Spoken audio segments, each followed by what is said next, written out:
Assalamualaikum warahmatullahi wabarakatuh. Kami dari kelompok 3 akan mempresentasikan makalah kami dengan tema Sastra Indonesia di Orde Baru. Nah, sebelum itu kami akan memperkenalkan diri kami terlebih dahulu. Halo, perkenalkan nama saya Muhammad Mufteka Prasetyo, kelas 1A Prodi Pendidikan Bahasa dan Sastra Indonesia. Halo guys, perkenalkan nama saya Muhandika Reza Maulana, dipanggil Handika, dari kelas 1A Prodi Pendidikan Bahasa dan Sastra Indonesia. Halo semua, perkenalkan nama saya Siti Kamila, biasa dipanggil Susi. Saya kelas 1A dari Prodi Pendidikan Bahasa dan Sastra Indonesia. Halo guys, perkenalkan nama saya Hasan Arif, bisa dipanggil Hasan. Saya dari Prodi Pendidikan Bahasa dan Sastra Indonesia. Assalamualaikum warahmatullahi wabarakatuh. Perkenalkan nama saya Iwan Firdaus dari Prodi Pendidikan Bahasa dan Indonesia.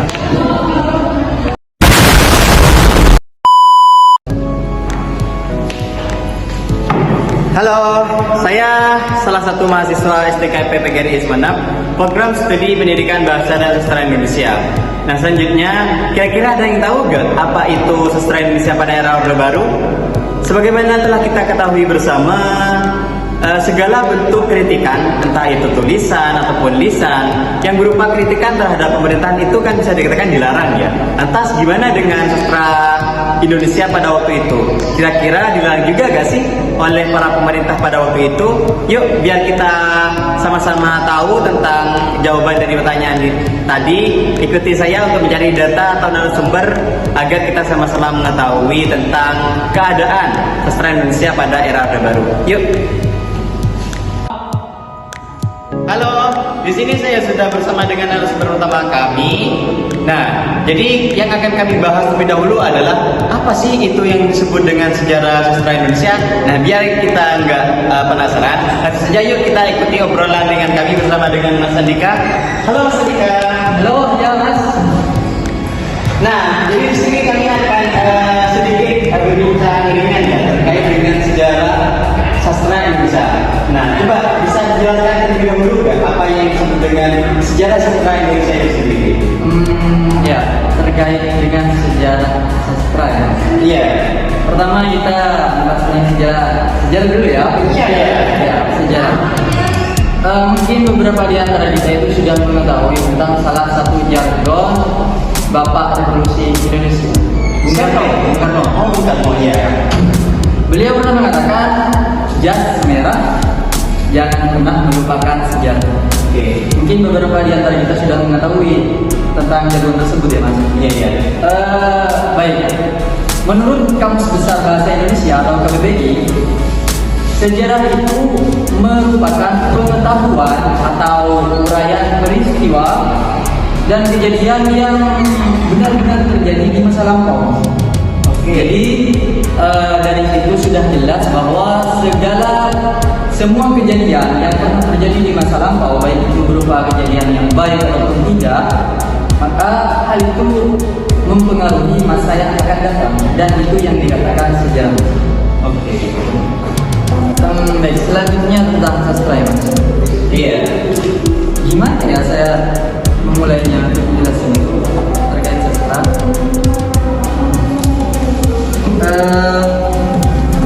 Banyak orang yang mendefinisikan bahwa sastra itu cuma mencakup dua hal seperti umumnya teater sama puisi. Oke. Padahal kenyataannya bukan cuma itu loh Mas. Gimana ini? Sastra itu ya seperti contohnya ya Kasih Mbak. tulisan itu termasuk sastra. Oke. Apalagi teater, Iya masuk. drama, Puisi termasuk juga. ya puisi. Sebenarnya ada banyak sih Mas. Namun orang-orang itu cuma mendefinisikan bahwa sastra itu cuma ada dua yang mereka tahu, yaitu puisi sama apa tadi yang saya teater. Lantas definisi dari sastra itu sendiri apa sih Mas kalau begitu? Definisi sastra, bentar dulu ya Mas, saya tadi salah menjelaskan itu ya Mas. Ada makanya Mas. Ya.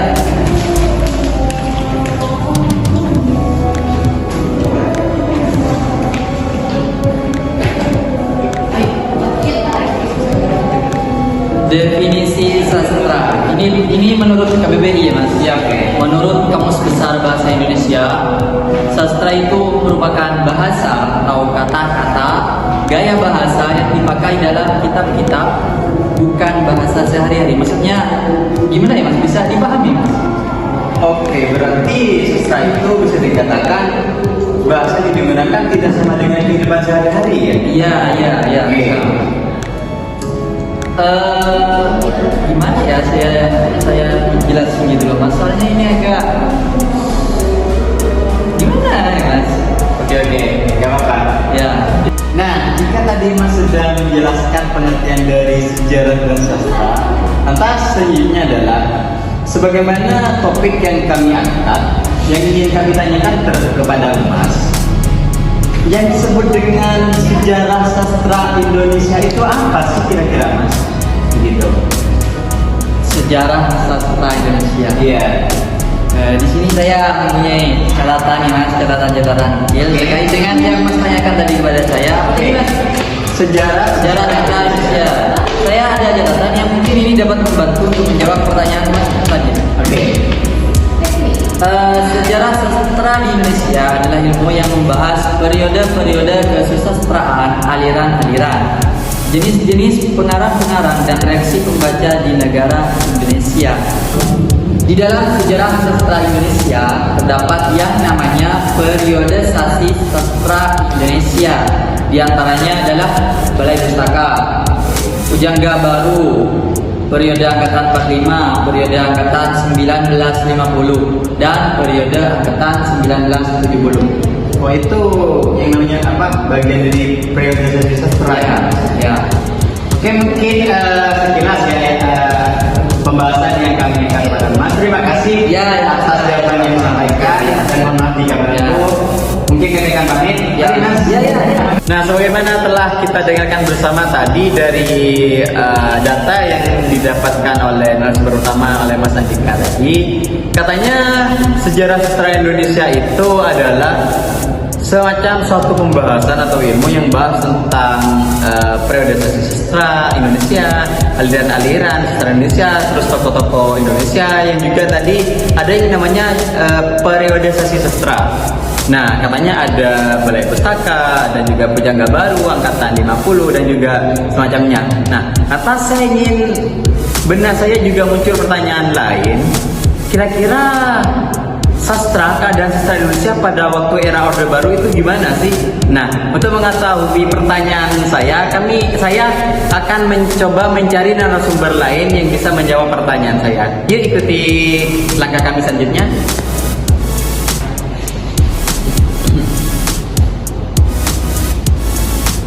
Halo, kembali lagi dengan saya.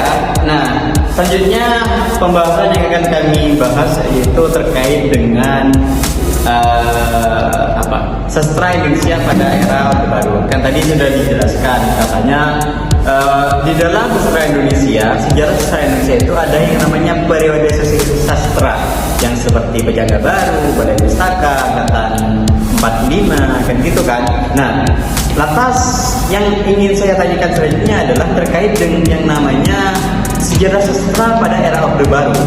Kan sebagaimana telah kita ketahui bersama, pada waktu itu bisa dikatakan kritikan ya, segala kritikan yang arah tujuannya kepada pemerintah itu bisa dikatakan dilarang gitu. Lantas bagaimana dengan sastra? Nah, di sini saya sudah bersama dengan narasumber kami yang kedua.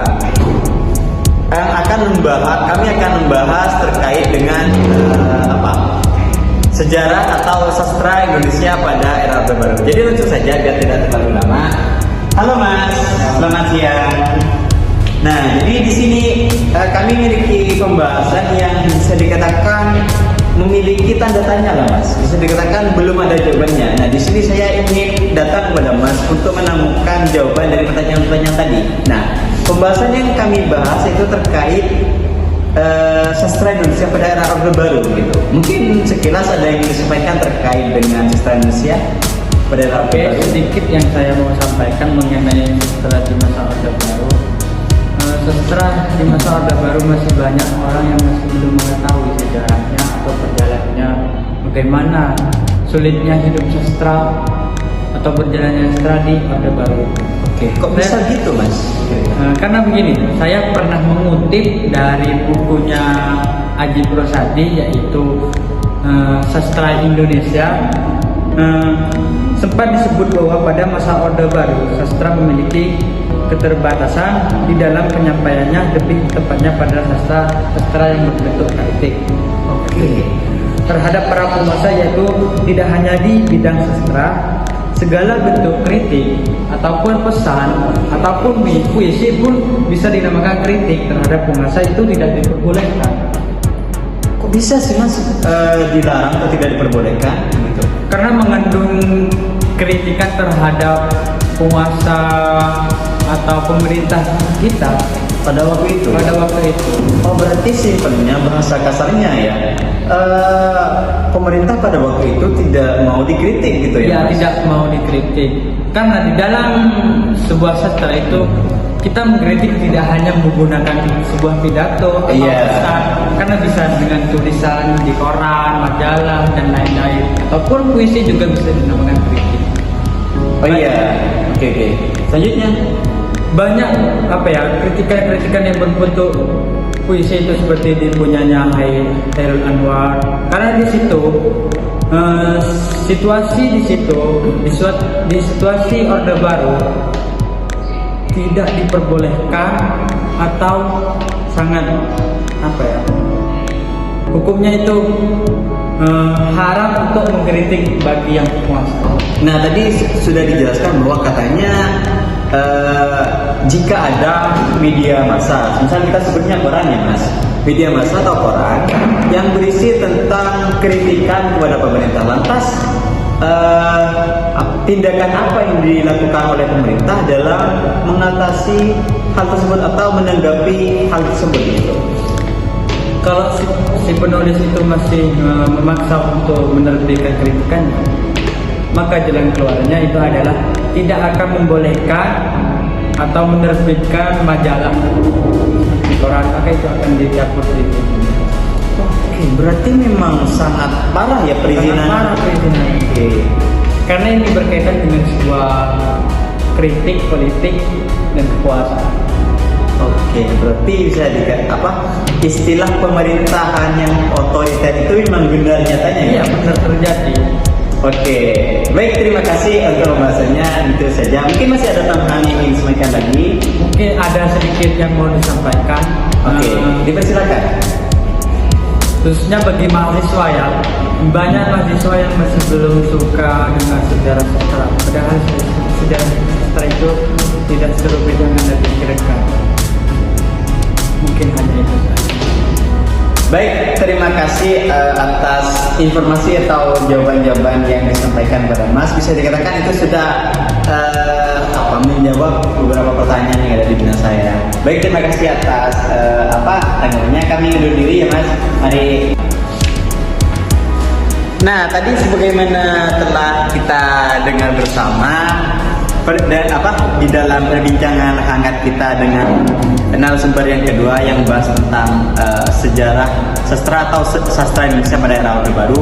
Katanya pada waktu itu pemerintah bisa dikatakan tidak memperbolehkan para warga atau masyarakat Indonesia untuk mengkritik mereka. Bisa bahasa kasarnya adalah mereka otoritas, dikenal dengan pemerintahan otoriter karena mereka tidak mau untuk dikritiki oleh masyarakatnya. Sebagaimana tadi telah disampaikan, katanya kan pada waktu itu bisa dikatakan ya karakteristik sastra pada waktu itu lebih banyak pada berupa sastra yang berupa kritikan.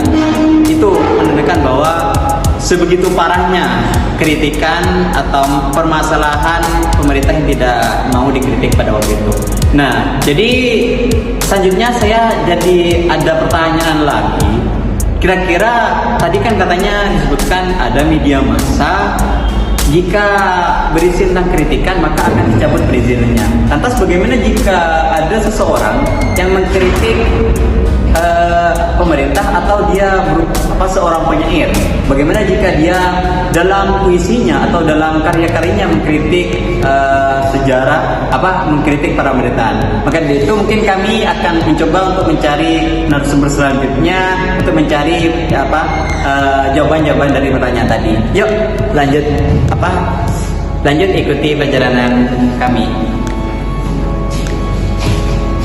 Kita sedang sudah berwawasan langsung dengan narasumber kita, yang mana kita akan membahas, kan tadi sebelumnya kita disebutkan bahwa jika pada era Orde Baru kan jika semacam kritikan, entah itu berupa tulisan ataupun lisan, kan itu ibaratnya ya ketika ada media massa, contohnya koran, ketika koran itu berisi kritikan kepada pemerintahan itu, maka dia akan disebut perizinan untuk diterbitkan lagi. Nah, lantas bagaimana jika ada seseorang atau masyarakat Indonesia yang mengkritik pemerintah? Nah, jadi langsung saja di sini saya sudah bersama dengan Mas Hasan sebagai narasumber kita.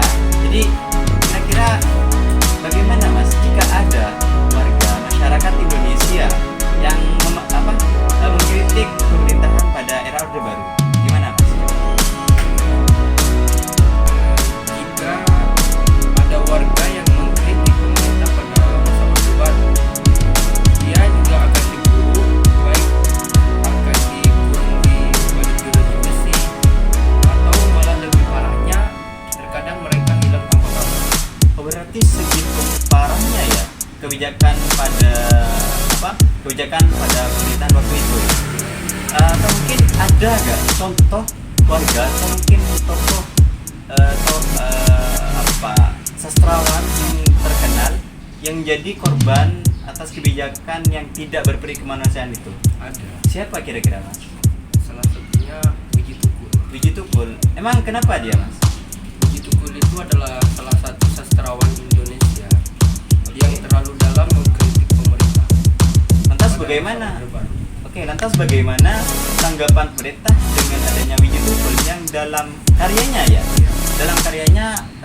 dalam kritik pemerintah itu terlalu dalam atau terlalu kritis gitu, gimana? Dia diburu pada masa itu, bahkan dia sampai lari dari kota yang satu ke kota yang lainnya untuk melarikan diri dari ruang pada acara tersebut, hingga dia dinyatakan hilang sejak April 1998 dan sampai sekarang tidak diketahui keberadaan. Emang itu benar ya? Iya. Wiji Tukul sampai sekarang tidak ada kabarnya ya? Jadi selain Wiji Tukul, apakah ada tokoh lain yang memiliki keterikatan atau hubungan dengan era Orde Baru ini? Tokoh mungkin sastrawan atau siapa gitu? Ada Siapa?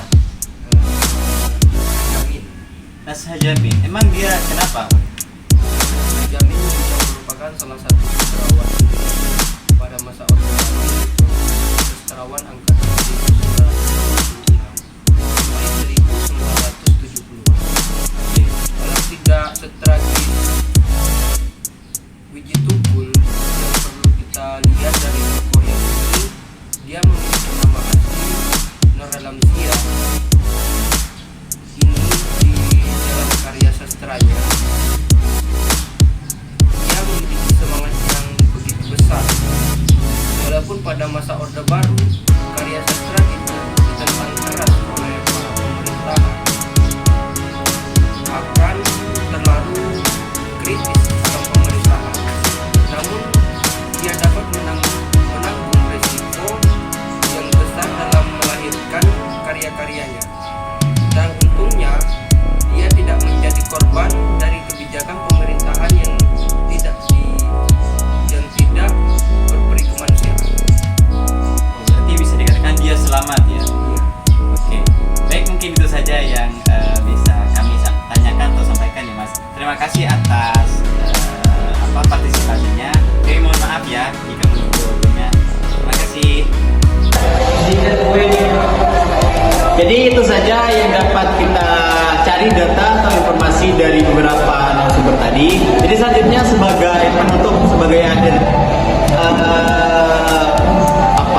presentasi pada kesempatan siang kali ini, kita akan ada sesi penyampaian kesimpulan, yang mana penyampaian kesimpulan ini akan disampaikan oleh rekan saya adalah kameramen, namun dia juga menjabat sebagai notulen. Jadi langsung saja biar tidak terlalu lama.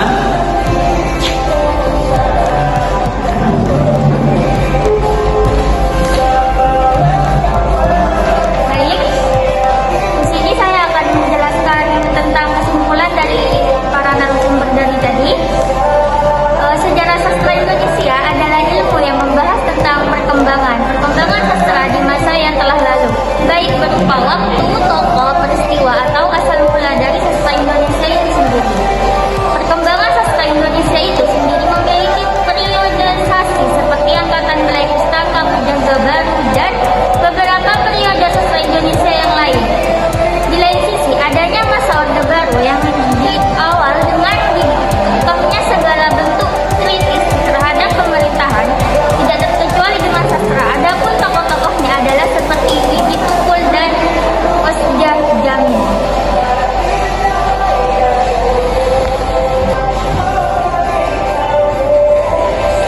Baik, mungkin itu saja yang dapat kami presentasikan atau kami sampaikan pada kesempatan siang ini. Jika terdapat kesalahan atau kekurangan, kami mohon maaf yang sebesar-besarnya.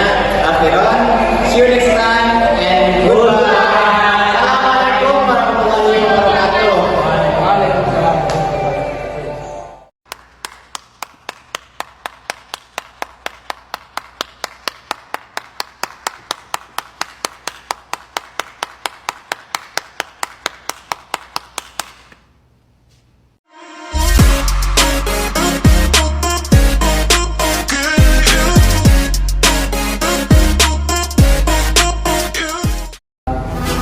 Sorry ya, this is Agil, anak gila materi. Kelompok 3.